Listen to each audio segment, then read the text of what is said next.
Hi guys, Richard here from the Leather Repair Company. This is an aniline item. Well, it's a car seat and I've put a skin over the surface to represent an aniline so that you can see. First of all, obviously we have an array and people ask us, what do we need to clean aniline and what do we use to protect it? First of all, you need to find out if you have actually got an aniline leather item. The most simplest and easiest way to do that is a drop of water. We're obviously not going to pour the whole lot on there, but when we get a drop of water on our finger and we put it onto the item here, it should just soak in. As you can see, it's soaked in.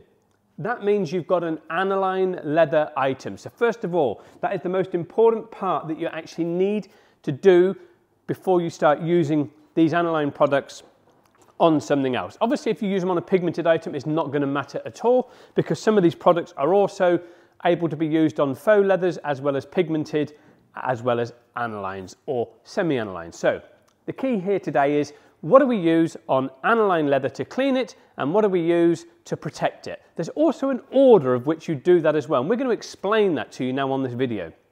So LRC 7 is the aniline leather cleaner. That is the dedicated leather cleaner. It's a very gentle soap, but very yet powerful and deep cleaning to extract dirt and grime and grease from within the leather to pull it out of the leather. So that is your LRC 7, which is your aniline leather cleaner. That is your dedicated leather cleaner for doing that. We also have things like LRC 2, which is a luxury leather cleaner, which is designed for Napa leather, but it will also work on here also. But that is your dedicated one that I would always go to first of all before I use anything else, always LRC 7. So then it comes to protection.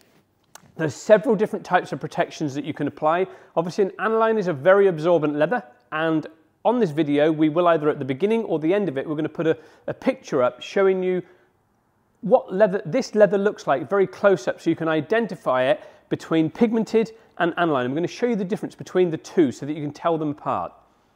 So first of all, let's have a look. LRC 33, which is your aniline protection spray. That is going to give you protection against drinks, spills, stains, juice, sweets, food, all that sort of thing. And it's going to put a protective layer on there. It's going to help waterproof it. It's going to help keep the natural characteristics of aniline locked in. So that's the good thing with LRC 33. I would then, if you put LRC 33 on it, I would then put over the top of that LRC 4 Leather Protection Cream. If you didn't want to apply 33, you can just apply LRC 4 Protection Cream on there and put on several layers. LRC 4 will obviously inject softness, it will inject richness, it will inject natural oils and waxes and things like that into that leather, so it will enhance the colour also. So you may find, like where we put the water on here and it's now dried out again, it will go slightly darker, not as dark as what the water did, but it will add richness and beauty and character back into your aniline leather with LRC 4 Leather Protection Cream. Obviously then you've got LRC 5, which is a maintainer, which is a leather detailing spray. So that's a brilliant product. So you've got a coating on here of LRC 33 or LRC 4. You can then use the maintainer LRC 5 to just do a little bit of maintenance. So if you've got like a small amount of dirt on there, that is a cleaner and protector all in one. You can just put it onto an application pad, wipe it over the surface and just leave it. It's a fantastic product to do a quick maintainer if you've got guests coming round and you just need to give your couch or your item a bit of a quick spruce up. That is a brilliant way to do it. Now the ultimate in protection is Leather Guard, which is LRC 41. LRC 41 can be applied onto your leather in the normal way. So you would apply LRC 41. Now if you wanted to apply other protectors on there to really extend the protection that you've got, because obviously 33 is probably going to give you up to 6 months of protection.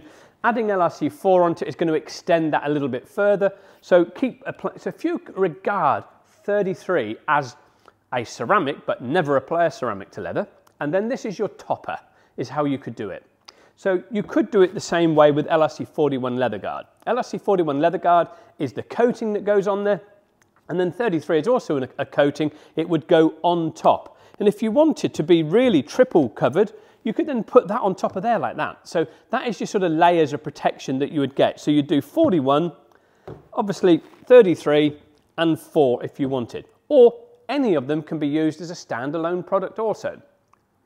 I hope that helps explain the sort of ways and products and how you can clean and protect your aniline and exactly which products you're going to use on an aniline leather item. If you do have any questions about any of our products whatsoever, if you feel stuck, because we do have an array of different products and it can be quite daunting, but each product has a specific task, which is why we have them, and a specific line that they fit into in category. That's why I wanted to show you these for sort of cleaning and protecting aniline leather and just explain that to you on this short video. Any questions, head on over to the website leatherrepaircompany.com or drop us an email, help@leatherrepaircompany.com, or phone us 01482 606 864. We're here to help. We have a dedicated helpline. Thanks, guys.